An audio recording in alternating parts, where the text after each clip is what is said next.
여러분, 소변색이 건강의 척도라는 말을 들어보셨을 텐데요. 소변색은 신체의 전반적인 건강 상태를 알려주는 중요한 역할을 담당합니다. 따라서 어느 날 갑자기 용변을 볼 때 평소와는 다르다면 여러분 몸속 어딘가에 심각한 문제가 발병했을지도 모르기 때문에 곧바로 병원을 찾아 검사를 진행하는 것이 필요한데요. 특히 갑자기 눈에 띄게 소변이 잘 나오지 않거나 붓기가 심한 경우가 지속된다면 이는 신장 쪽에 이상이 높을 수 있습니다. 또한 신부전증 증상이 시작된다 하더라도 이런 문제들이 처음부터 눈에 띄는 것은 아닌데요. 병증이 말기 증상으로 진행되었다면 신장 이식이나 혈액, 투석 등을 고려해야 할 만큼 무서운 질환이 바로 신부전증입니다. 그래서 제가 오늘은 신부전증 증상과 관련하여 어떤 질환인지 또 전조 증상은 어떻게 알아볼 수 있는지를 알려드리려고 합니다. 신부전은 신장이 혈액에서 노폐물을 제거하고 몸 안의 수 분량과 전해질 농도를 적절하게 유지하는 기능을 상실한 상태를 의미합니다.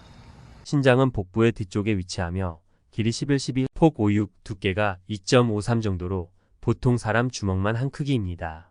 무게는 150g 정도이며 완두콩 모양입니다. 신장은 이렇게 작은 장기이지만 심장 박출량의 약 20-25%가량의 많은 혈액이 신장으로 공급되는 만큼 신체에서 중요한 역할을 담당합니다. 신장의 기능은 체내의 항상성을 유지하는 것입니다. 신장은 체내 대사에 의해 생기는 노폐물을 배설하고 체내에 존재하는 체액의 양과 그 성분을 일정하게 유지시킵니다.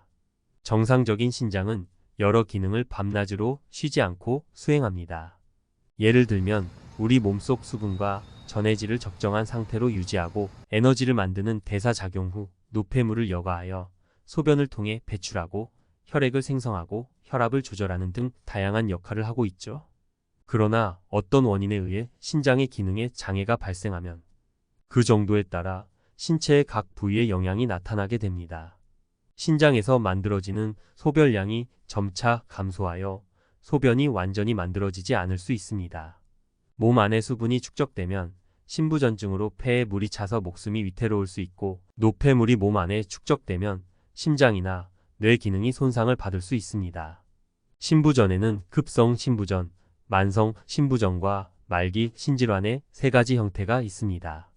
급성 신부전증은 신장 기능 저하 현상이 일시적이고 대부분 치료 후 회복이 가능한 반면에 만성 신부전증은 신장 기능이 서서히 저하되어 회복할 수 없는 상태가 됩니다. 신장 기능 장애를 일으키는 원인 질환의 종류에는 당뇨병성 신증, 사구체 신염, 고혈압성 신증, 다낭신, 전신성 홍반성 남창, 약제, 임신 중독증 등이 있습니다. 과거에는 사구체 신염이 신장 기능 장애를 유발하는 주요 원인이었으나 최근에는 평균 연령이 증가하고 당뇨병이 많아지며 방광의 신경이 약해져서 소변 배출을 하지 못하는 신경인성 방광이 신우성의 가장 흔한 원인입니다. 그런데 신부전증 증상은 특별한 전조 증상을 보이지 않아 더욱 주의해야 할 질환 중 하나입니다. 소변에 거품이 끼고 이 거품이 오랫동안 유지되거나 소변색이 검붉게 변하며 부종과 함께 혈압 증가 및 두통 등의 문제를 보이는 경우도 있지만 대개 발생 초기에는 특별한 문제를 보이지 않는 경우가 더 많습니다. 따라서 상황을 전혀 파악하지 못한 채 건강에 자신할 경우 어느 날 갑자기 느껴진 신장 기능 이상으로 인해 치명적인 문제를 야기할 수 있습니다.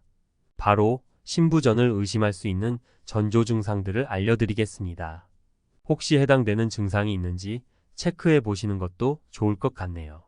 마이너스 소변을 너무 자주 본다. 마이너스 소변에서 거품이 생긴다.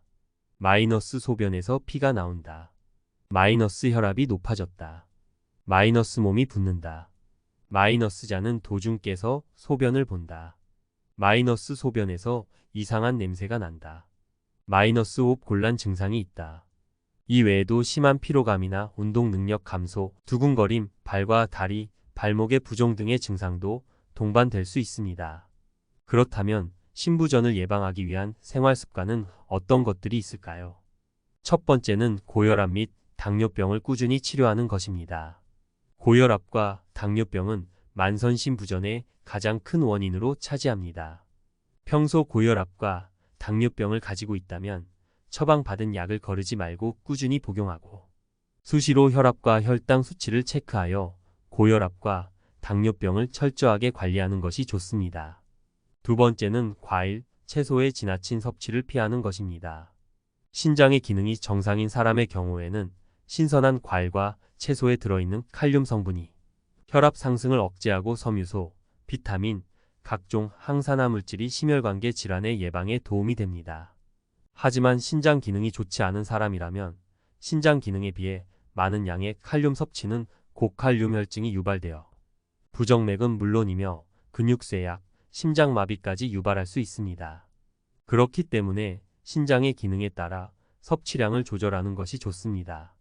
세 번째, 주 3일 이상 30분에서 1시간 정도 운동을 하는 것입니다.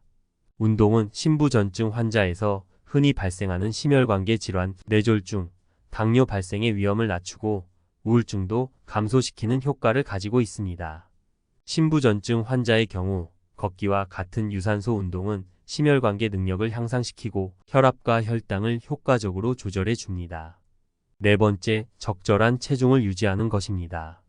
비만 환자는 신부전증의 위험인자인 당뇨병, 고혈압의 발생 위험이 증가하게 됩니다. 또한 비만은 신장 주변에 지방이 쌓여 직접적으로 콩팥을 누르는 한편 사구체 비대를 일으키고 기능을 악화시켜 신장의 모양을 변화시키며 신장으로 가는 혈액량을 줄여 신장 기능을 악화시킵니다. 비만 환자가 몸무게를 줄이면 단백뇨를 호전시킬 뿐만 아니라 사구체 여과율도 호전시켜준다고 하니 체중 관리를 안 할 이유가 없겠죠? 오늘 알려드린 전조 증상들과 생활 수칙을 잘 기억하셔서 모두 신부전증 예방해 보아요.